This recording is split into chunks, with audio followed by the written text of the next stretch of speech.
पराग Pareek flexi cap fund. यह fund एक flexi cap category का फंड है। फ्लेक्सी कैप कैटेगरी वह कैटेगरी होती है जिसके अंदर तीनों ही सेक्टर के अंदर इन्वेस्टमेंट किया जाता है, large cap, mid cap, small cap. सबसे पहले इसके पास्ट रिटर्न पर एक नज़र डालते हैं। इस फंड ने पिछले एक साल में 22% से ज़्यादा का रिटर्न दिया है, 2 सालों में 44% से ज़्यादा का रिटर्न दिया है, 3 सालों में 23% से ज़्यादा का रिटर्न दिया है और 5 सालों के अंदर 19% से ज़्यादा का रिटर्न दिया है। वहीं बात करें कैटेगरी वाइज रिटर्न की तो इसने एक साल में 20% से ज़्यादा का रिटर्न दिया है, 2 सालों में 37% से ज़्यादा का रिटर्न दिया है, 3 सालों में 15% से ज़्यादा का रिटर्न दिया है और 5 सालों में 12% से ज़्यादा का रिटर्न दिया है। तो आप देख सकते हैं कि इस फंड ने हर एक साल अपनी कैटेगरी को बीट करा है, तो इस लिहाज से यह निवेश के लिए एक अच्छा ऑप्शन हो सकता है। बट यहाँ पर यह एक ओपन एंडेड कैटेगरी का फ़ंड है। ओपन एंडेड वह फ़ंड होते हैं जिसमें आप कभी भी इन्वेस्टमेंट कर सकते हैं और कभी भी विड्रॉ कर सकते हैं। इस फंड का बेंचमार्क निफ्टी 500 है। बात करें इस फंड पे एग्ज़िट लोड की तो यदि आप एक साल से पहले 10% विड्रॉ करते हैं तो उसके ऊपर आपको किसी भी प्रकार का कोई एग्ज़िट लोड नहीं लगेगा। वहीं उसके ऊपर के अमाउंट पे अगर आप एक साल से पहले विड्रॉ करते हैं तो 2% का एग्ज़िट लोड लगेगा और अगर आप एक साल के बाद विड्रॉ करते हैं तो उसके ऊपर 1% का एग्ज़िट लोड लगेगा। वहीं अगर आप 2 साल के बाद अपना पूरा अमाउंट विड्रॉ करते हैं तो उस पर किसी भी प्रकार का कोई एग्ज़िट लोड नहीं है। वहीं बात करें इस फंड में इन्वेस्टमेंट की तो एसआईपी और लमसम दोनों ही केस में आप 1000 रुपये से इन्वेस्टमेंट की शुरुआत कर सकते हैं। यह फ़ंड 2013 को लॉन्च हुआ था और इस फ़ंड का अभी तक का जो एसेट अंडर मैनेजमेंट है वह है 21,768 करोड़ का। वहीं बात करें यदि इस फ़ंड के अंदर किसी व्यक्ति ने 1 लाख रुपए का इन्वेस्टमेंट किया होगा जब यह फ़ंड लॉन्च हुआ था तो आज उसकी वैल्यू 4,81,000 रुपये होगी। लगने वाले एक्सपेंस की तो इसके ऊपर 1.79% का एक्सपेंस लगता है। 3 फंड मैनेजर के द्वारा मैनेज किया जाता है। पहले हैं मिस्टर राजीव ठक्कर, दूसरे रोनकार और तीसरे राज मेहता। बात करें टॉप 5 सेक्टर एलोकेशन की तो उसके अंदर बैंक्स प्राइवेट के अंदर 16.10% का इन्वेस्टमेंट है, एनबीएफसी में 14.60% का इन्वेस्टमेंट है, म्यूचुअल्स के अंदर 13.56% का इन्वेस्टमेंट है, आईटी में 13.50% का इन्वेस्टमेंट है और यूटिलिटी के अंदर 9.22% का इन्वेस्टमेंट है। टॉप 5 कंपनी एलोकेशन की तो इसके अंदर अल्फ़ाबेट के अंदर 8.88% का इन्वेस्टमेंट है, आईटीसी में 8.63% का इन्वेस्टमेंट है, बजाज होल्डिंग में 7.91% का इन्वेस्टमेंट है, माइक्रोसॉफ्ट में 7.78% का इन्वेस्टमेंट है और अमेज़ॉन के अंदर 7.40% का इन्वेस्टमेंट है। बात करें ओवरऑल इन्वेस्टमेंट की तो इस फंड के अंदर लार्ज कैप के अंदर 49.48% का इन्वेस्टमेंट है, वहीं स्मॉल कैप के अंदर 13.87% का इन्वेस्टमेंट है और मिड कैप के अंदर 13.55% का इन्वेस्टमेंट है और अदर इंस्ट्रूमेंट के अंदर भी 5.10% का इन्वेस्टमेंट है। तो आप देख सकते हैं इस फंड के अंदर तीनों ही सेक्टरों में अच्छा एलोकेशन लिया गया है, स्मॉल कैप, लार्ज कैप और मिड कैप के अंदर। इस लिहाज से यह इन्वेस्टमेंट के लिए एक अच्छा ऑप्शन हो सकता है। यदि आप इस फंड में इन्वेस्टमेंट की सोच रहे हैं तो इन्वेस्टमेंट से पहले एक बार अपने फाइनेंशियल एडवाइज़र से सलाह ज़रूर ले लें। साथ है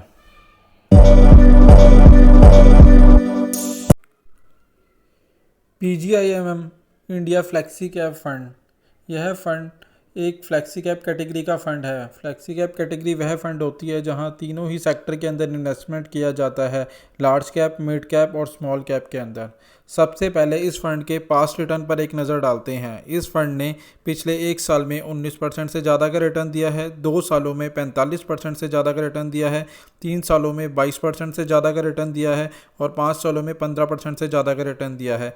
वहीं बात करें अगर इसके कैटेगरी वाइज रिटर्न की तो पिछले एक साल में 18% से ज़्यादा का रिटर्न रहा है, 2 सालों में 35% से ज़्यादा का रिटर्न रहा है, 3 सालों में 15% से ज़्यादा का रिटर्न रहा है और 5 सालों में 12% से ज़्यादा का रिटर्न रहा है। तो आप देख सकते हैं कि इस फंड ने हर एक साल अपनी कैटेगरी को बीट करा है, तो इस लिहाज से यह इन्वेस्टमेंट का एक अच्छा ऑप्शन हो सकता है। बट अगर इसमें इन्वेस्टमेंट की सोच रहे हैं तो आपका नज़रिया लॉन्ग टर्म का होना चाहिए, कम से कम भी 5 से 7 साल का नज़रिया है तो ही इसमें इन्वेस्टमेंट की सोचें। यह फ़ंड एक ओपन एंडेड फ़ंड है। ओपन एंडेड वह फ़ंड होते हैं जिसमें आप कभी भी इन्वेस्टमेंट कर सकते हैं और कभी भी विड्रॉ कर सकते हैं। वहीं इस फंड का बेंचमार्क जो है निफ्टी 500 का है। बात करें इस पे लगने वाले एग्ज़िट लोड की, तो यदि आप 90 दिन से पहले विड्रॉ करते हैं तो उसके ऊपर आपको % का एग्ज़िट लोड लगेगा। वहीं अगर आप 90 दिन के बाद विड्रॉ करते हैं तो उसके ऊपर किसी भी प्रकार का कोई एग्ज़िट लोड नहीं है। बात करें इस फंड में इन्वेस्टमेंट की, तो SIP के केस में आप ₹1000 से निवेश की शुरुआत कर सकते हैं और लमसम के केस में आप ₹5000 से इन्वेस्टमेंट की शुरुआत कर सकते हैं। यह फ़ंड 2015 में लॉन्च हुआ था और इस फंड का अभी तक का जो एसेट अंडर मैनेजमेंट है वह है 4082 करोड़ का। बात करें इस फंड में, यदि किसी व्यक्ति ने 1 लाख रुपए का निवेश किया होता जब यह फंड लॉन्च हुआ था, तो आज उसकी वैल्यू 2,50,000 रुपये होती। इसका एक्सपेंस रेशो 2.14% का है। 4 फंड मैनेजर के द्वारा मैनेज किया जाता है। मिस अनुराधा नाहा, मिस्टर पुनीत, मिस्टर आनंदा और मिस्टर रवि के द्वारा यह फंड मैनेज किया जाता है। 5 सेक्टर एलोकेशन की, तो IT के अंदर 17.03% का इन्वेस्टमेंट है। बैंक्स के अंदर 13.18% का इन्वेस्टमेंट है। इंजीनियरिंग और कैपिटल गुड्स के अंदर 12.23% का इन्वेस्टमेंट है। NBFC में 7.61% का इन्वेस्टमेंट है और केमिकल्स के अंदर 7.06% का इन्वेस्टमेंट है। टॉप 5 कंपनी एलोकेशन की, तो इन्फोसिस के अंदर 7.47% का इन्वेस्टमेंट है। HDFC में 6.12% का इन्वेस्टमेंट है। ICI बैंक में 4.13% का इन्वेस्टमेंट है। M-Face लिमिटेड में 3.18% का इन्वेस्टमेंट है। एक्सिस बैंक के अंदर 2.93% का इन्वेस्टमेंट है। बात करें ओवरऑल इन्वेस्टमेंट की, तो सबसे ज़्यादा इसके अंदर लार्ज कैप के अंदर इन्वेस्टमेंट है। लार्ज कैप के अंदर 62.20% का इन्वेस्टमेंट है। वहीं मिड कैप के अंदर 25.67% का इन्वेस्टमेंट है और स्मॉल कैप के अंदर 10.44% का इन्वेस्टमेंट है। तो आप देख सकते हैं इस फंड के अंदर तीनों ही कैटेगरी के अंदर एलोकेशन लिया गया है और यह allocation fund manager market condition के अकॉर्डिंग अप डाउन कर सकता है। उसे लगता है जिस भी सेक्टर में ग्रोथ होने के ज़्यादा चांस है वहाँ पे ये अपनी परसेंटेज को इंक्रीज़ कर सकते हैं। वहीं अगर आप इस फंड में इन्वेस्टमेंट की सोच रहे हैं तो इन्वेस्टमेंट से पहले एक बार अपने फाइनेंशियल एडवाइज़र से सलाह ज़रूर ले लें। साथ ही साथ अगर आप इस फंड में निवेश के नज़रिए से जा रहे हैं तो आप अपना नज़रिया जो है वह लॉन्ग टर्म का रखिएगा। और इसके अलावा अगर आप इस फ़ंड में या किसी भी और फंड में निवेश करना चाहते हैं तो अब आप हमारे मोबाइल ऐप के थ्रू भी इन्वेस्टमेंट कर सकते हैं, जिसका लिंक नीचे दिया गया है। वीडियो अच्छा लगा हो तो प्लीज़ इसे लाइक शेयर करें और हमारे चैनल को सब्सक्राइब करें। धन्यवाद दोस्तों।